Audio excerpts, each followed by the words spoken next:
एक दिन भगवान का जन्म नक्षत्र आया। किसी न किसी बहाने से अब यशोदा मैया अपने घर में उत्सव मनाती ही रहती है। जिस दिन भगवान का जन्म नक्षत्र आया उस दिन यशोदा मैया सुंदर भगवान को स्नान करवाई। स्नान करवा के सुंदर वस्त्र पहने, सुंदर अच्छे अच्छे वस्त्र धारण करवाए और सजा धजा करके यशोदा मैया पाले में पड़ा कर लिटा दी और ठपकी मार के सुवाए रही थी। और जैसे ही भगवान सोने लगे यशोदा मैया छोड़ के अपने घर का कार्य करने लगी।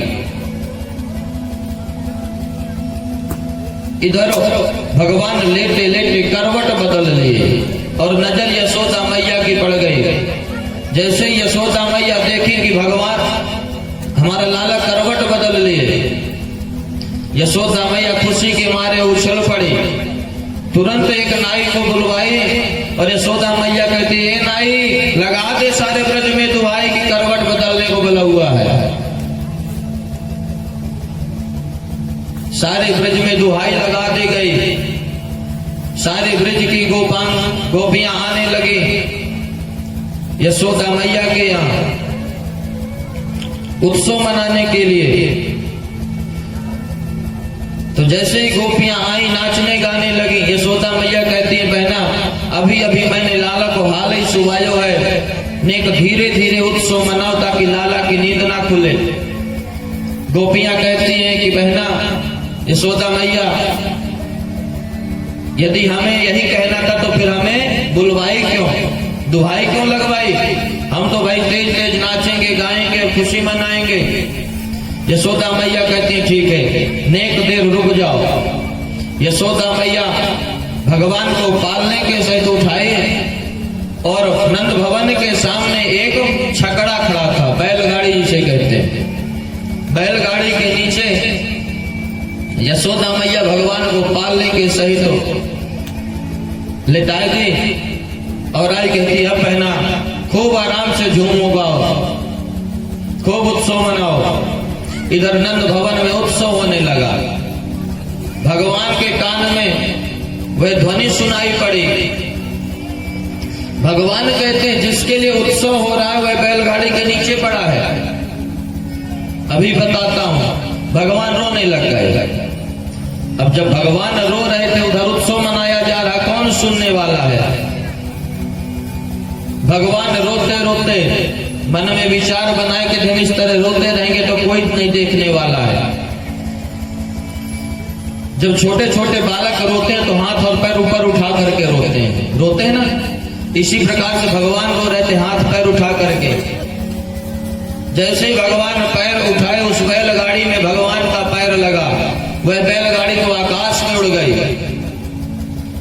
जैसे ही बैलगाड़ी आकाश में उड़े और जमीन पर आकर के धड़ाम से गिरी, पूरी बैलगाड़ी टूट गई। जैसे ही बैलगाड़ी की आवाज आई यशोदा मैया के कान में पड़ी। यशोदा मैया भागती हुई बाहर आई, देखी तो बैलगाड़ी कहीं दूर पड़ी थी। भगवान पालने पर रो रहे थे। जल्दी जल्दी आई यशोदा मैया, भगवान को गोद में उठाई।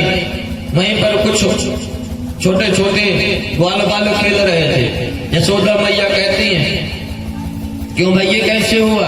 आप लोग देखे हो, जानते हो?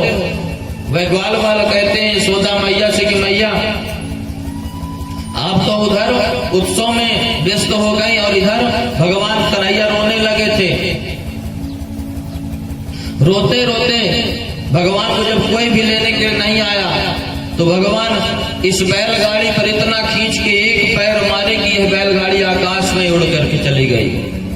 यशोदा मैया कहती धातारी के भला नेता ने एक छोटो सो लाला इतने बड़े छकड़ा में ऐसो पैर मारे को, हम तुम्हारी बात पर विश्वास ना माने।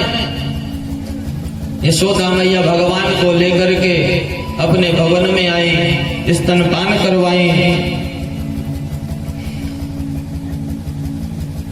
अब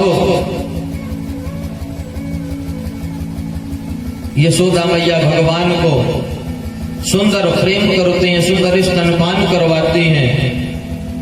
इस तरह से भगवान सकट भंजन किए